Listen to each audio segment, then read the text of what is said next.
ಇವತ್ತಿನ ಒಂದು ವಿಡಿಯೋದಲ್ಲಿ ನಾನು ನಿಮ್ಗೆ ಏನ್ ತಿಳಿಸ್ಕೊಡ್ತೀನಿ ಅಂದ್ರೆ ಟಿವಿಗೆ ಹೇಗೆ ಪೆನ್ ಡ್ರೈವ್ ನ ಕನೆಕ್ಟ್ ಮಾಡೋದು ಅಂತ ತಿಳಿಸ್ಕೊಡ್ತೀನಿ. ವಿಡಿಯೋನ ಎಲ್ಲೂ ಸ್ಕಿಪ್ ಮಾಡ್ತೀನಿ, ಕೊನೆವರೆಗೂ ನೋಡಿ.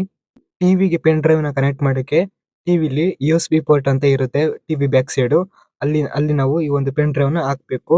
ಟಿವಿ ಬ್ಯಾಕ್ ಸೈಡ್ ಇಲ್ಲಿ USB ಪೋರ್ಟ್ ಅಂತ ಇರುತ್ತೆ, ಅಲ್ಲಿ ನಾವು ಪೆನ್ ಡ್ರೈವ್ ನ ಹಾಕ್ಬೇಕು. ನಾನು ಇವಾಗ ಇಲ್ಲಿ ಪೆನ್ ಡ್ರೈವ್ ಬದಲು ಒಂದು ಕೇಬಲ್ ಹಾಕಿದ್ದೀನಿ. ಯಾಕೆಂತಂದ್ರೆ ಈ ಒಂದು ಟಿವಿನ ಗೋಡೆಗೆ ಫಿಕ್ಸ್ ಮಾಡಿರೋದ್ರಿಂದ ಇಲ್ಲಿ ಪೆನ್ ಡ್ರೈವ್ ನ ಹಾಕಕ್ಕೆ ಒಂದ್ ಸ್ವಲ್ಪ ಹಿಂಸೆ ಆಗುತ್ತೆ. ಸೊ ಅದಕ್ಕೇನೆ ಈ ರೀತಿ ಒಂದು ಕೇಬಲ್ ಬರುತ್ತೆ.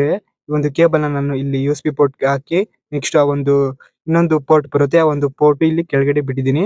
ಇವಾಗ ಆ ಒಂದು ಪೆನ್ ಡ್ರೈವ್ ನ ಇಲ್ಲಿ ಈ ಕೆಳಗಡೆ ಇರೋ ಪೋರ್ಟ್ ಗೆ ಹಾಕ್ಬೇಕು.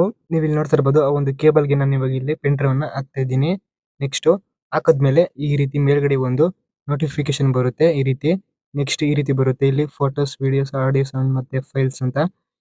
ಕೆಲವೊಂದು ಟಿವಿಗೆ ಪೆನ್ ಡ್ರೈವ್ ನ ಹಾಕಿದಾಗ ಓಪನ್ ಅಂತ ಬರುತ್ತೆ. ಓಪನ್ ಆಪ್ಷನ್ ಮೇಲೆ ಕ್ಲಿಕ್ ಮಾಡ್ಕೊಂಡ್ರೆ ಆ ಒಂದು ಪೆನ್ ಡ್ರೈವ್ ಇರೋ ಫೈಲ್ಸ್ ನಾವು ನೋಡಬಹುದು. ನೆಕ್ಸ್ಟ್ ಈ ಒಂದು ಟಿವಿಲಿ ಸೆಟ್ಟಿಂಗ್ ಅಂತ ಆಪ್ಷನ್ ಇರುತ್ತಲ್ಲ, ಇದ್ರ ಮೇಲೆ ಕ್ಲಿಕ್ ಮಾಡಿಕೊಂಡು ಇಲ್ಲಿ ನೋಟಿಫಿಕೇಶನ್ ಅಂತ ಆಪ್ಷನ್ ಇರುತ್ತೆ. ಇಲ್ಲಿ ಆ ಒಂದು ಪೆನ್ ಡ್ರೈವ್ ಹೆಸರನ್ನ ತೋರಿಸ್ತಾ ಇರುತ್ತೆ. ಅದ್ರ ಮೇಲೆ ಕ್ಲಿಕ್ ಮಾಡ್ಕೊಂಡು ನಾವು ಅದರಲ್ಲಿರೋ ಫೈಲ್ ನ ನೋಡಬಹುದು. ಅಥವಾ ಟಿವಿಲಿ ಮೀಡಿಯಾ ಅಥವಾ ಮೀಡಿಯಾ ಪ್ಲೇಯರ್ ಅಂತ ಒಂದು ಆಪ್ ಇರುತ್ತೆ, ಅದನ್ನ ಓಪನ್ ಮಾಡ್ಕೊಬೇಕು. ಆ ಒಂದು ಆಪ್ ಮೇಲೆ ಕ್ಲಿಕ್ ಮಾಡ್ಕೊತೀನಿ.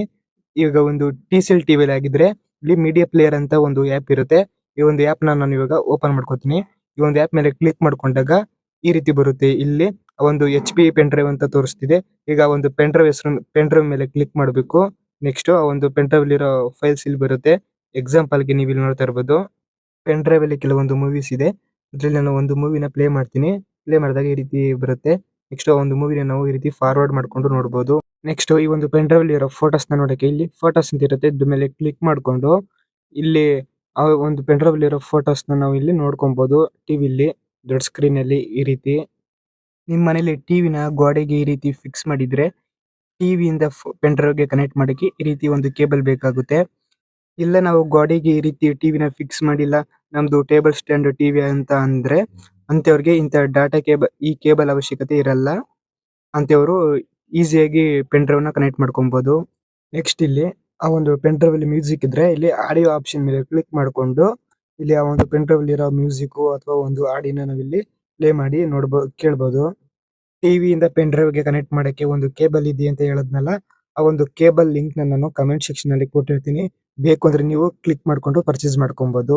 ಮತ್ತೆ ನೆಕ್ಸ್ಟ್ ಏನಂದ್ರೆ ಪೆನ್ ಡ್ರೈವ್ ನ ಬಿಚ್ಚಬೇಕಾದ್ರೆ ಸೆಟ್ಟಿಂಗ್ ಅಲ್ಲಿ ಇಜೆಕ್ಟ್ ಅಂತ ಇರುತ್ತೆ, ಅದ್ರ ಮೇಲೆ ಕ್ಲಿಕ್ ಮಾಡ್ಕೊಂಡು ಆಮೇಲೆ ಪೆನ್ ಡ್ರೈವ್ ನ ರಿಮೂವ್ ಮಾಡಿ. ನೆಕ್ಸ್ಟ್ ನಾನು ಇದೇ ತರದ ವಿಡಿಯೋಸ್ ನ ಅಪ್ಲೋಡ್ ಮಾಡಿದಾಗ ನೀವು ನೋಡಬೇಕು ಅಂದ್ರೆ ಈ ವಿಡಿಯೋ ಕೆಳಗಡೆ ಫ್ರೀ ಆಗಿ ಸಬ್ಸ್ಕ್ರೈಬ್ ಅಂತ ಬಟನ್ ಇರುತ್ತೆ, ಕ್ಲಿಕ್ ಮಾಡಿ.